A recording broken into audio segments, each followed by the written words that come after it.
Hey everybody, happy Friday, September the 6th of 2024. I just did a very big thing, so y'all pray for me that it turns out okay.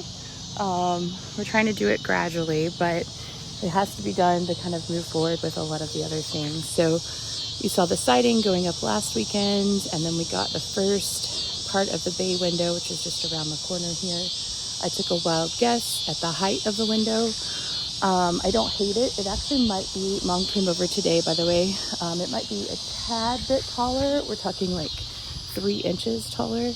Of course, having to remember that over 50 something years, who knows? But anyways, it's a pretty fair guess. And if anybody's wondering, that dimension is actually based off of this window, which is the same height above the floor as some windows around front, which is the same height as 2 of the sets of windows upstairs. So it's at least based off of something, and sometimes that's kind of the best you can do. But we'll see. I can always just take that top piece of siding out and drop the window height down a little bit more if I want to. But for now, this will get us through. So I'm not upset about that just yet. And again, I have to custom make the windows anyway, so it is what it is. But one of the next things that I wanted to do was move over to this piece right here and put this siding up, and it actually will go across. There's supposed to be a door in this back porch area. There'll be some steps. To do that, I needed to go ahead and get this whole situation straight, if you will, back to what it was. And if you'll think back, it's probably been a year and a half now. It's been a while.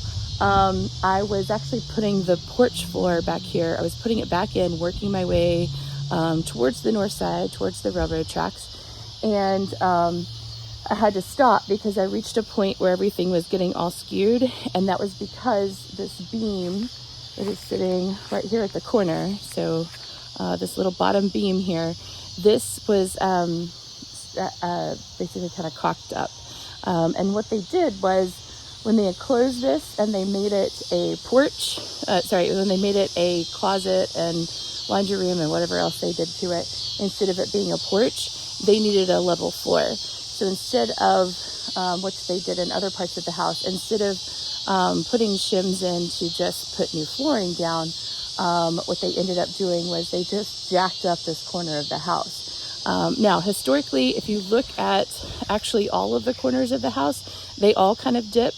And this corner over here, you can actually see a photo from the 1950s, I believe it is, where it was dipping back then. So if you do walk through the house, if you ever get a chance to do that, all the corners actually dip a little bit, and I think it was built that way. So it is what it is. That's a part of just being in an old house. You're going to have kind of dips and things like that. But it has been kind of drooping at that end for 100 years now. So I think the wood remembers that, and that's just tradition.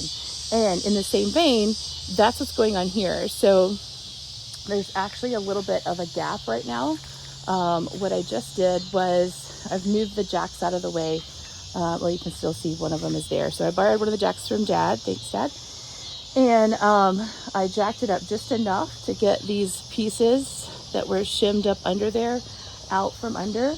And we're starting to drop it down. I actually had a level on this beam. It was sloping so far up. It was reading at 1.5 inches per foot slope.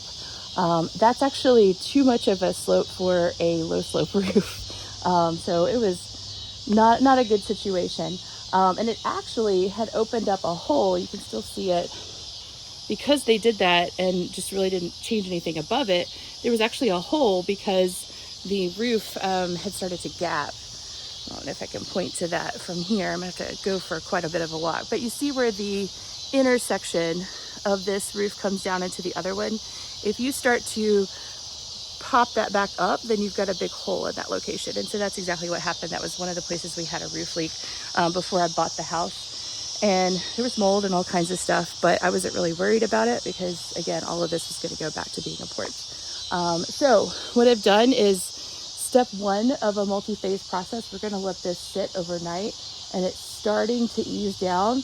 I've actually put the level on here.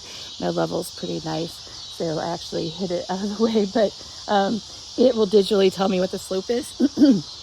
And so it's now gone from 1.5 inch per foot to 1/4 inch per foot, which is acceptable. So I think that's a really good positive thing. Also, a pro tip, I would say, oh, look, there's Zeus. I thought something fell out of the window there for a second. I would say put in earbuds and just listen to music as this is going, because the pops and the creaks that you're going to hear are terrifying.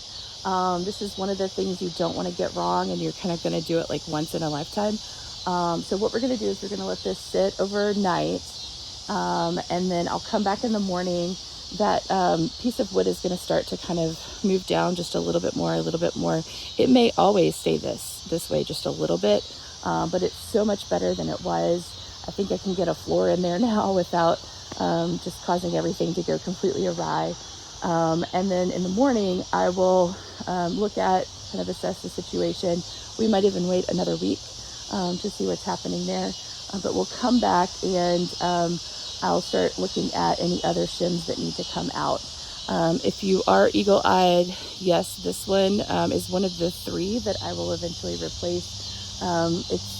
It's going to be okay for now, so just don't worry too much about it. But I will eventually get to that one.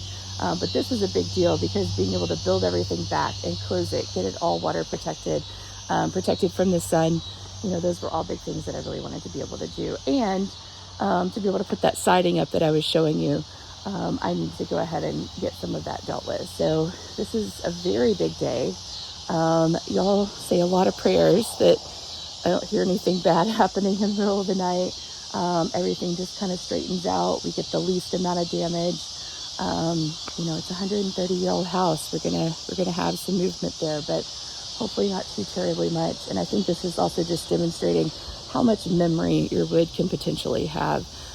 So there are going to be times like this other side of the house where this is just what the house remembers, and it's been that way, and that's what it wants to do. So make sure it's watertight and move on with life, accept some of the little quirkiness out of it. Other than that, Zeus is just going to enjoy the roof, apparently. He's been really enjoying this weather, and yeah, I'm going to get started on some of the next stuff. So y'all take care. Have a great rest of your week, and we'll talk soon.